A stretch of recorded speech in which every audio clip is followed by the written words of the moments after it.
from myself to yourself, thank you so much for taking the time to meet with me today. Happy to do it. Joining me on this journey today is legendary Dr. Dick Schwartz. He is the founder of IFS and the creator of it. IFS is Internal Family Systems. It's a revolutionary, transformative psychotherapy that's been around. It just had its 40-year anniversary. And it's elegant, it's powerful, it's evidence-based, and it's so inclusive. Every single human being is a system of wounded and protective inner parts led by a core self. The beauty of this model is that all of our parts are good and that everyone can heal their old wounds and live their best life through self-leadership. IFS helped me survive my divorce after 21 years of marriage. It helped me start a new season of life, being my strongest and healthiest self. I just want to thank you for creating this beautiful gift to the world and for speaking to me today. Thank you. Can you talk a little bit about the origin of IFS? I was originally trained as a family therapist. I have a PhD in that. And as back in those days, family therapy was a kind of revolution against psychoanalysis. And so there was this sense that you don't need to muck around in the inner world. You can really just change these external relationships and these symptoms will all go away.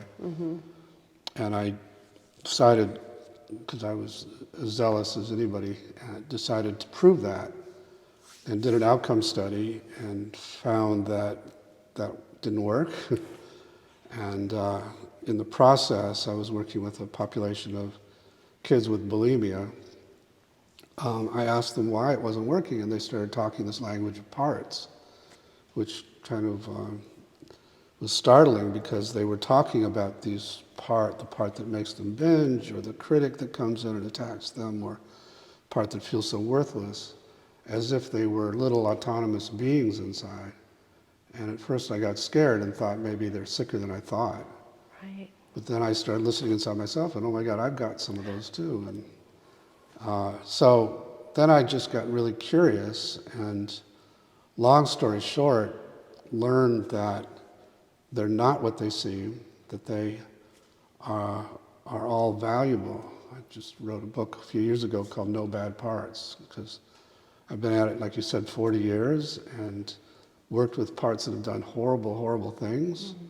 But even as you get to know those parts and you get curious about them and give them a chance to tell their stories, they'll talk about how they were forced into the roles they're in and how they carry these extreme beliefs and emotions that came from their trauma when they were a child, when the client was a child, and how they're frozen in those trauma scenes. So they have these desires and impulses and overreactions that can be very damaging to other people or to themselves.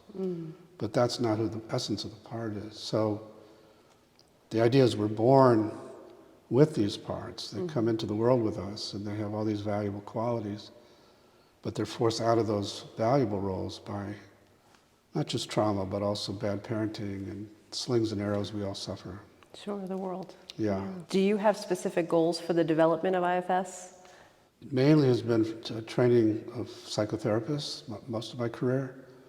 And then lately, it's become more clear to me that it's potentially something that can be taken much more broadly. So I've been trying to bring it these days to, we were just talking about social activists. So I'm working with a lot of high-level social activists to help them do their activism not from these extreme parts, but from what I call the self with a capital S, which I didn't mention in that intro, which is really the main big discovery of IFS, that as these parts open space, it releases this other person, which is like our essence, that has these qualities of curiosity and confidence, the 8 C word qualities: compassion, connectedness, courage, confidence, creativity, clarity. But that's in everybody, but it's covered over by these parts and their burdens, their extreme beliefs and emotions. But just the simple act of getting them to open a little space inside, that person pops out and starts to lead, both in the inner world and the outer world. So what I'm hoping to do is bring more self, with a capital S, leadership to larger systems now, and not just trying to train therapists, but also work with social activists, but also we're starting a training for executive coaches so they can bring it to The industry corporate world. leaders, corporate world. Oh, that's great. And I'm very involved in the psychedelics movement and hope I think that's a big opportunity for bringing more the big self, spiritual self into this world too. And I've been following you for a few years now, and I've noticed though that it seems like there's a lot of like-minded people that understand the value and the power of IFS. Do you have any thoughts on how we can spread it to folks that may have opposite political views or opposite worldviews? Yeah, I mean, one of the things I learned in working with people's inner worlds is that these parts that seem so rigid and so much like the enemy inside, if you come with a little curiosity and a little compassion and really listen, they'll share their secret histories of how they got forced into that role. And so translating that into the outer world, to actually go to your opponent or your enemy and from this place of self, have a conversation in which that person doesn't feel vilified or threatened, and instead has a chance to talk about how they've come to their position. And we've been doing that actually at reasonably high levels. And so self-to-self communication is another part of this. And that's beautiful. You're doing it at that level because that's probably the quickest way to get change. Yeah. As a person, I would like to have some tools. So maybe if I approached my friends or people that I meet, that would be perhaps a good way to come from a place of self and get curious about why they may hold those beliefs. Yeah, start with curiosity and with a tinge of compassion in it. And Patience. and patience, yeah. In addition, there are the 5 Ps of self, which Right. are patience and persistence and presence and playfulness, Nice. and then perspective. So, That's beautiful. so yeah, if you can stay self-led, even in the face of somebody else's extreme protective part, at some point it often will kind of melt and you'll get a little bit of a hit of their self, and from that place a lot of possibilities are there. But when it's parts talking to parts, you get nowhere. It's a war. Yeah, Yeah. just kind of goes south quickly. Because I feel like we can all do more to be more in self and more communicative with folks that may disagree with us. Do you find that the person has to be on board with communicating about things, or No. just you approach with a conversation and Yeah, see where it goes? if you come in that state of presence, Okay. and they sense the safety in it, then they can drop their guard too. That's beautiful. So we Yeah. all have a chance to make a difference on our own level. Yeah, self is contagious is the kind of theme song. What studies are you most excited about? There's a group at what's called Cambridge Health Alliance in Boston, Harvard Teaching Hospital, where they're doing a lot of research on IFS with PTSD and addictions, and so I'm interested in those results. A woman in Nebraska doing it with psilocybin and end of life and IFS. Wow.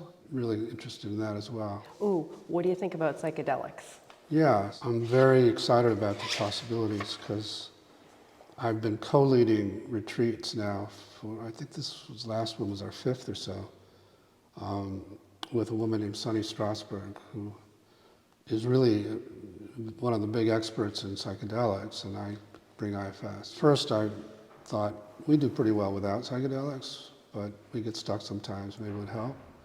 But I was amazed. We've been doing the legal one, which is ketamine, so the degree to which someone takes the ketamine and their manager, what I call manager protectors, like the ego, Yes. just kind of goes to sleep. And so there's a whole lot of self that emerges, and in that state, it's an invitation for these, what we call exiled parts that had been locked away by their managers to come and get some access. And so in 15 or 20 minutes, I can work with somebody's exiles that otherwise would have taken maybe 5 sessions to get to. For me, psychedelics has been seen as the healing agent. It's really not. It's a tool. Yeah, it's a tool. Folks working with IFS on their own. Do you recommend that? Some people can do a lot on their own. Do you see any intersection of IFS with AI? Yeah, I've been working with ketamine also, with the leaders of the movement to try and make AI safe, and trying to get them to do their activism from self, which involves helping them find the parts that are either really scared or the parts that are very righteous and put people off or scare people too much, and so, yeah, I've been very privileged to be able to work with that group. I think the parts of people who are using it need to be worked with, and this sort of arms race that's happening between these 3 American companies and China and all of that race for the gold will get us all killed. So. Right. What would you like for people to take away from this conversation? Just, ideally they'd be a little bit interested anyway in IFS, because it's a very different paradigm for understanding the mind and how to relate to these parts of us that ordinarily we try to fight with or not listen to. And so it's an attempt. I brought it once to a fundamentalist Christian school in Mississippi, and at some point Bill Richardson, the teacher, got up and said, "I kind of see what you're doing. You're trying to do in the inner world what Jesus did in the outer world, which is to bring love to the exiles." Wow. And so that is what I'm trying to do. I'm trying to That's beautiful. make us all be inner Jesus to all these parts that ordinarily we hate or scared of. So, absolutely. Yeah. Oh my God, thank you. That was really, I've never heard you say that before. Yeah, That was beautiful. Often, yeah. That was beautiful. So from myself to yourself, thank you so much, Dick Schwartz. I appreciate it. You're so welcome. Thank you. Happy to do it. Yeah.